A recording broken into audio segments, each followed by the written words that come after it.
With just 2 days till the election, we want to hear the closing arguments from both sides.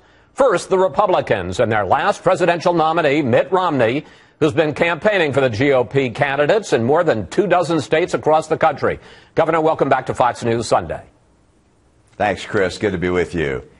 As we say, 2 days before the election, what is the Republican closing argument? Why should voters on Tuesday vote for the GOP?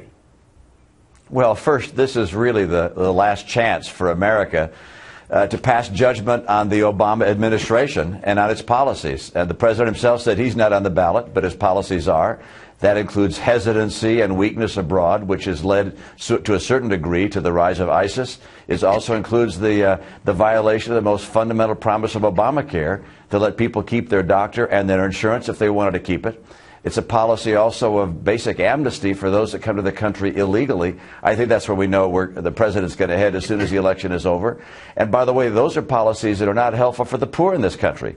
Under the president, the policies have led to greater poverty and greater income gap between the rich and the poor. The Republican Party is saying, look, we're going to take a different direction. We're going to break the blockade in Washington by having a Republican Senate. We'll have an energy policy, which means we're going to have the Keystone Pipeline. We're going to secure the border. We're going to jumpstart the economy. And we're actually going to help get people out of poverty. And their kids will have better schools. Governor, I want to pick up on the issue of the economy, which, according to the polls, is everyone's top concern. The president this weekend made the argument that he and Democrats have made some real progress since the recession. Take a look, sir. Over the past 55 months, our businesses have added 10.3 million new jobs. For the first time in 6 years, the unemployment rate is below 6%. And on Thursday, we learned that over the past 6 months, our economy has grown at its fastest pace since 2003. Now, the president says Democrats want to raise the minimum wage and spend more money on infrastructure jobs, and that your party opposes all that. Look, the question is whether or not anything's going to get done in Washington. Of course, the economy comes back after recession. The president's policies delayed that recovery, have made it much more difficult for Americans to get back to work. Record numbers of Americans have dropped out of the workforce. But we have such gridlock in Washington, in part because the Senate has put up a blockade that keeps any new bill that the House passes, and they've passed some 370 bills, they don't ever get to the president's desk because the Senate says no. It's time for us to break that blockade, pass some legislation, actually get jobs growing in America again, put these pieces of legislation on the president's desk. We do that, you're going to see the president sign some of them. We'll see some increase in wages. You're going to see an increase in jobs. And I think the American people recognize it's time for action as opposed to just finger pointing and blame in Washington.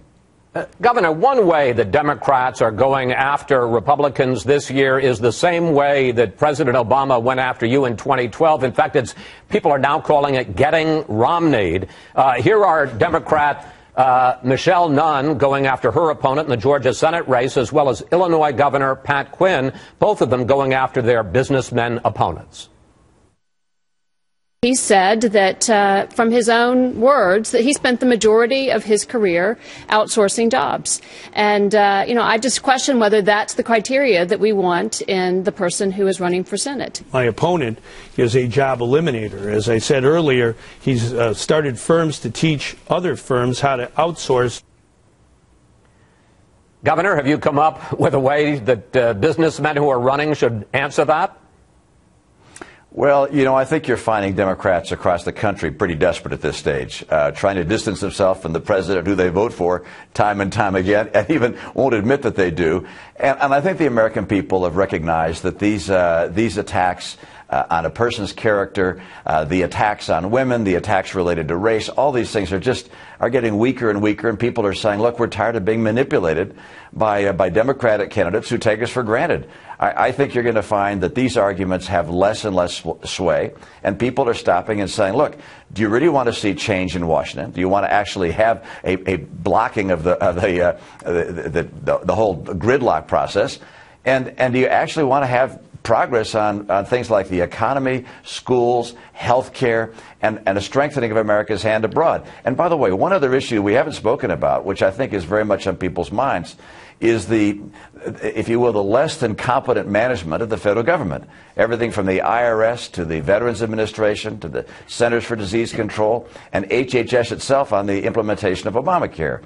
People want to see real change and recognize as long as you have all the same players, Harry Reid and Barack Obama, blockading any kind of progress, you're going to see America going in the same direction we've seen it.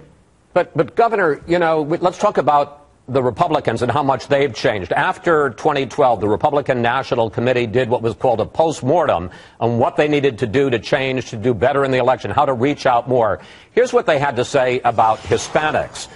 We must embrace and champion comprehensive immigration reform. If we do not, our party's appeal will continue to shrink to its core constituencies only. But, Governor, after the Senate, on a bipartisan basis, passed comprehensive immigration reform, House Republicans blocked it.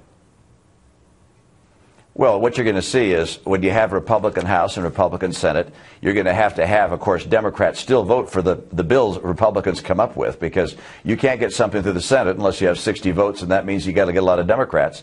But you're going to see a provision, first of all, to secure the border.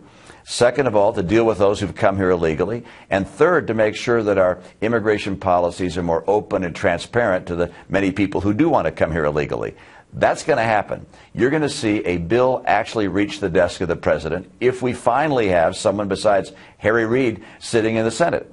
So we're going to get it done. I think Republicans in the House were looking at what was coming from the Senate and saying, you know what, we can do better if we pick up some more seats in the Senate. I can't tell you whether we're going to win the Senate on Tuesday, but I can tell you we're going to pick up a lot of seats, and we have a lot better prospect of having a piece of legislation which deals with the issue in the way I described.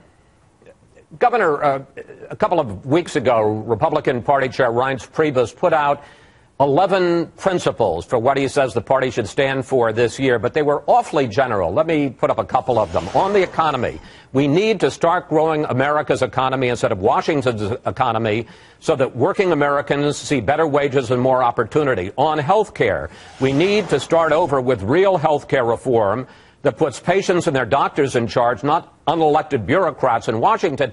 While people may agree with those principles, it doesn't really put much meat on the bones. And I guess the question is, have Republicans made a mistake not running on a more specific agenda of their own? And you keep talking about breaking the gridlock.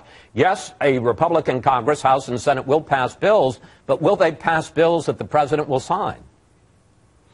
Well, that's, of course, the test. And the good news is, in many cases, the president will sign them. With regards to, for instance, the economy, the president has asked for trade promotion authority. Harry Reid won't give him that authority. Republicans want him to have that authority. We want to see trade negotiations underway and see if we can't find more places to sell American goods. That will help the economy. The president will sign that. With regards to health care, for instance, when Reince Priebus talks about adjusting our health care system to make Obamacare work better, look, we've got Obamacare at least for the next couple of years.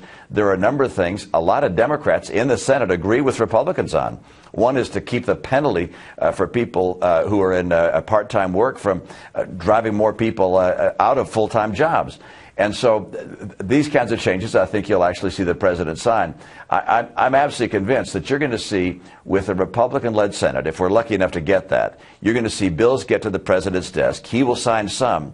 Some he won't sign. No question about that. He'll veto some. But I think at that point we'll find out who really is the party of no.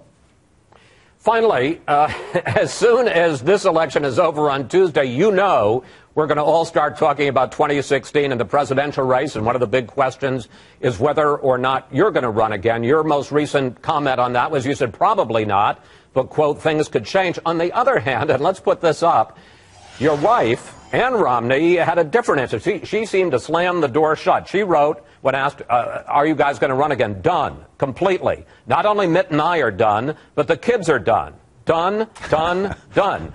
That is 6 dones, Governor, in one answer, which brings up the big question, who speaks for the Romneys, you or Mrs. Romney? We both speak for the Romneys. We're both Romneys. But I found that any time you say something different in answering a question than you said it in the prior time you answered it, it raises a lot of speculation as to whether things are changing. And the reality is this, and I'll say it the same way I have for quite some time, which is I'm not running. I'm not planning on running. But I'm not going to add anything else to that story. So, you're not saying you're done. What I'm saying is I'm not running. I'm not planning on running. That's all I got for you, Chris. No more than that. Finally, would the results of this election, if it's a big Republican year, if it's a big Democratic year, could that affect your decision at all as to whether or not to run? No, I can tell you this. It's going to be a big Republican year. I can't tell you whether we get the Senate or not, but we're going to pick up a lot of seats in the Senate. We're going to pick up a lot of seats in the House. We're going to pick up seats in states across the country, and that's in part because, as the president said, his policies are on the ballot this year. And frankly, this is people in America passing judgment on the Obama administration, with which they're not very happy. Governor Romney, we want to thank you. Thank you so much for joining us today. Always good to talk with you, sir. Thanks, Chris. Good to be with you.